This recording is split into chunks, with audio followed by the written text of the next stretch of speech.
Hola, ¿cómo están? Hoy vamos a ver trabajo mecánico y energía cinética.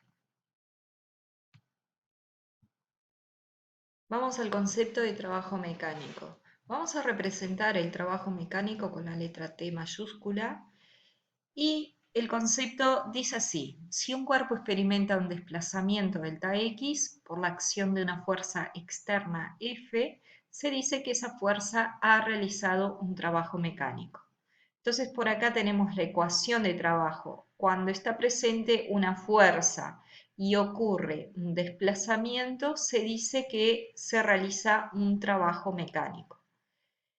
Pero no olvidemos que la fuerza es una magnitud vectorial y el desplazamiento también. Por lo tanto, vamos a tener que tomar en cuenta la dirección y sentido de esos vectores para poder calcular el trabajo y saber si realmente esa fuerza realiza trabajo o no. En la figura muestra a una persona moviendo, por ejemplo, un mueble y ese mueble se desplaza. Entonces nosotros podemos decir que acá se realiza trabajo. ¿Por qué? Porque si yo sustituyo el valor de la fuerza, multiplico por el desplazamiento y tengo en cuenta el ángulo, fíjense que acá, para tener en cuenta el ángulo, tengo que calcular el coseno del ángulo. El ángulo entre estos dos vectores es cero porque están paralelos. Por lo tanto, si yo sustituyo, vamos a imaginar una fuerza de 10 newtons y un desplazamiento de 2 metros, va a ser 10 newtons por 2 metros por coseno de 0. Coseno de 0 da 1, entonces 10 por 2, 20. Acá en este caso realizó un trabajo de 20 joules. Por acá entonces tenemos F, la fuerza en newtons, delta X es el desplazamiento en metros, y este ángulo es el ángulo entre la fuerza y el desplazamiento. Así que esto hay que tener en cuenta para calcular el trabajo. El trabajo se expresa en joules porque me da la fuerza en newton, delta X en metro, newton por metro, así se define el joule.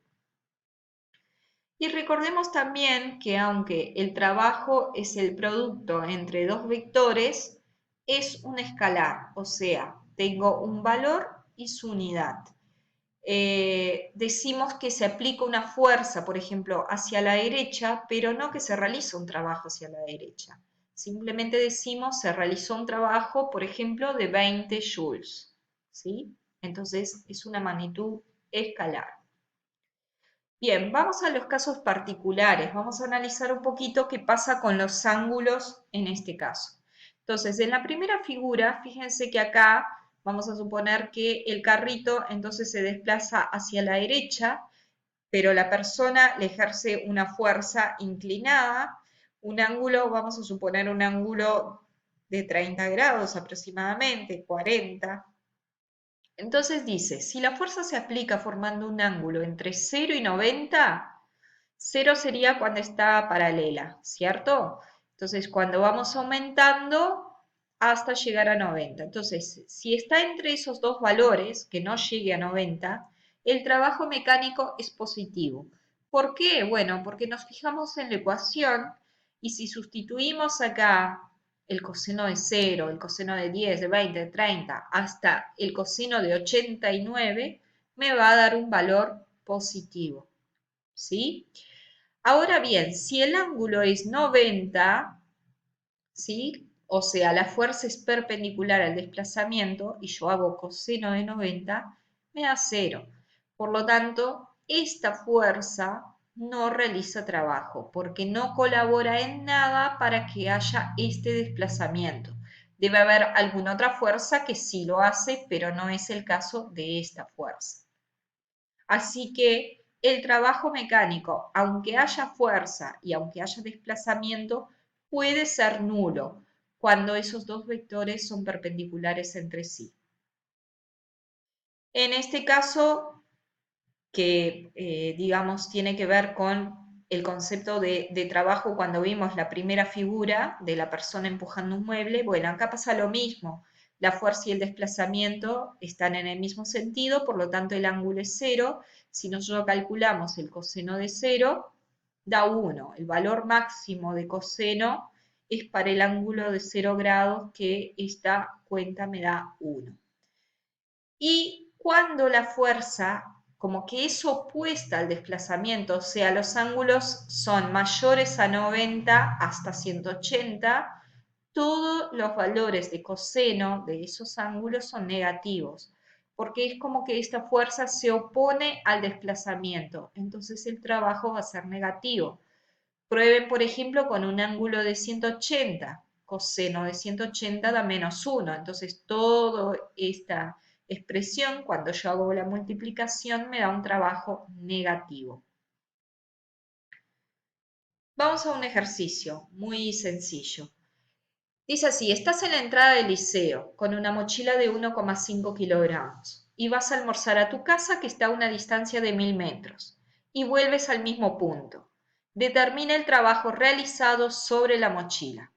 Bien, entonces acá la figura que representa, para sostener la mochila, la fuerza es hacia arriba, dada por los tiradores, ¿no? Justamente mi espalda acá va a sufrir el peso de la mochila. Yo tengo que, para sostener esta mochila, tengo que hacer una fuerza igual al peso de esa mochila. Si la masa es de 1 kilogramo, recordemos masa por gravedad, el peso es de aproximadamente 1,5 por 10, si considero G como 10, metro por segundo cuadrado, me da 15 newtons. Entonces la fuerza que estoy haciendo es hacia arriba de 15 newtons. Y me desplazo, vamos a suponer, hacia la derecha. ¿Sí? ¿Qué ángulo es este? Bueno, el ángulo entre la fuerza y el delta X es 90. Entonces recordemos que cuando el ángulo es 90, esa fuerza no realiza trabajo. Pero además, otra cuestión: 1000 metros hasta mi casa, pero si vuelvo al mismo punto, mi desplazamiento total es 0. Entonces, acá tampoco va a haber trabajo, porque mi delta X es 0. Entonces, repasando, si yo salgo y vuelvo al mismo punto, delta X es 0, no hubo desplazamiento. Sí hubo distancia recorrida, pero desplazamiento, lo que es el vector desplazamiento, es 0. Por lo tanto, el trabajo es 0. Y por otro lado, el ángulo dijimos que es 90, coseno de 90 es 0, por lo tanto, la respuesta correcta sería la A. Bien, todos estos casos, cuando yo empleo la ecuación de trabajo, la uso para una fuerza constante. ¿Qué pasa cuando la fuerza es variable? Por ejemplo, acá en este caso les muestro una gráfica, que esta gráfica es conocida para ustedes cuando vimos ley de Hooke, la fuerza elástica en función de alargamiento, en este caso en función de posición X, pero ¿se acuerdan que habíamos hecho una gráfica de delta L? Bueno, es lo mismo. La fuerza va aumentando proporcionalmente, la deformación también va aumentando. Por eso me queda una gráfica de esta forma. ¿Se acuerdan que cuando se calculaba la pendiente para la fuerza elástica, la pendiente representaba la constante elástica? Bueno, pero ¿cómo calculo el trabajo? El trabajo no puedo usar la expresión que vimos recién, porque la fuerza va cambiando, en este caso va aumentando. Entonces, ¿qué puedo hacer? Bueno, calcular el área bajo la curva. ¿Cómo se calcula el área? Base, en este caso es un triángulo, base por altura sobre 2. Y ahí estoy calculando el trabajo que realizó esta fuerza. Esta fuerza es una fuerza variable. Vamos a un ejercicio, otro ejercicio. Dice así: en una competencia un hombre levanta una pesa de 140 kilogramos de masa, desde el piso hasta cierta altura. Si se sabe que el competidor realizó un trabajo de 2800 joules, ¿cuál es la altura a la que llegó con la pesa? Bien, entonces tengo 140 kilogramos. ¿Cuántos newtons? 1400, ¿cierto? Es igual al peso acá, de esta pesa, ¿sí? 1400 es la fuerza que tiene que hacer. El delta X, que es la altura que levanta, yo no conozco, pero sé que el trabajo es 2800. Entonces, y el ángulo acá sería 0, ¿verdad? Porque la fuerza es hacia arriba y lo levanta hacia arriba, entonces el ángulo es 0. Por lo tanto, qué altura, qué delta X corresponde cuando yo tengo una fuerza de 1400 y me da un trabajo de 2800. Bueno, 1400 por 2, ¿verdad? Entonces, la parte A es la correcta. Bien, vamos al teorema del trabajo y la energía cinética, o también teorema de las fuerzas vivas se llama.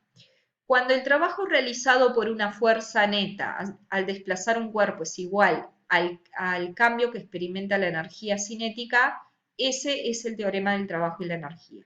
O sea, dicho de otra forma, si se realiza un trabajo distinto de cero, el trabajo de la fuerza neta, ¿verdad? Hay un cambio en la energía cinética del cuerpo. Recordemos que cambio es cinética final menos cinética inicial. Siempre el delta significa final menos inicial. Entonces, recordemos que es energía cinética. La energía cinética es la energía que posee un cuerpo cuando tiene velocidad. Y se calcula así, masa por velocidad al cuadrado sobre 2. La energía cinética se expresa en joule, la masa en kilogramos y la velocidad en metro por segundo. Entonces, sabiendo eso, podemos extraer algunas conclusiones. Si el trabajo neto es positivo, quiere decir que esta resta me dio positiva, hubo un aumento en la energía cinética. Si el trabajo es negativo, significa que disminuyó la energía cinética. Y si el trabajo es cero, significa que la energía cinética no cambió. Bien, porque no hubo fuerza neta. Si no hay trabajo neto, no hay fuerza neta, no hay aceleración. Por lo tanto, la energía cinética no cambió. Vamos a un ejemplo. Dice así, un auto de 1000 kilogramos que viaja a 72 kilómetros por hora frena hasta 54 kilómetros por hora recorriendo 50 metros. Calcula el trabajo neto y la fuerza que realiza los frenos. Bueno, lo primero que tengo que hacer es convertir las velocidades a metros por segundo. Convierto 72 kilómetros por hora a metros por segundo, dividido 3,6 y lo mismo con el 54. Calculo las energías cinéticas, sustituyo la ecuación, masa por velocidad al cuadrado dividido 2. Acá tengo la cinética inicial, cinética final, masa por velocidad al cuadrado dividido 2. Fíjense que la cinética final es menor porque frenó. Calculo el trabajo. El trabajo neto es la resta entre las energías. Cinética final menos cinética inicial. Me da negativo, ¿qué quiere decir? Disminuye la energía cinética, lo que dijimos recién. ¿Cómo calculo la fuerza? Bueno, la fuerza sería como si fuera la fuerza de rozamiento, hace que el auto se frene. Cuando despejo de esta ecuación, despejo F, me queda trabajo sobre todo lo demás. Sustituyo los valores, el trabajo es negativo, dividido delta X, el desplazamiento 50 metros, y el ángulo acá es 180, porque fíjense que es una fuerza que se opone, es 180, coseno de 180 menos 1, hago las cuentas y me da una fuerza de 1750 newtons. Bueno, y ahí tenemos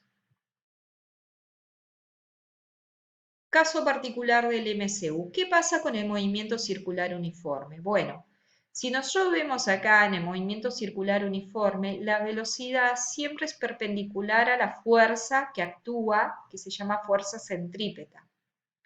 Entonces, el ángulo acá es 90, por lo tanto, si yo voy a calcular el trabajo, el coseno de 90 da 0, por lo tanto, el trabajo es 0. Por otro lado, el trabajo es la variación de energía cinética. Como este movimiento es circular uniforme, no hay cambio en la energía cinética porque el cuerpo va siempre a la misma velocidad en módulo, ¿cierto? La velocidad en dirección y sentido cambia, pero el módulo de la velocidad no cambia. Por lo tanto, no hay cambio en la energía cinética. Por lo tanto, la fuerza centrípeta no realiza trabajo. Aunque haya una aceleración centrípeta que apunta hacia el centro, porque bueno, hay un cambio en la dirección y sentido de la velocidad, pero no hay un cambio en el valor de la velocidad. Y por otro lado también, si volvemos a esta expresión, el delta X va a ser 0 en una vuelta completa. Así que, por el lado que lo miren, el trabajo es nulo.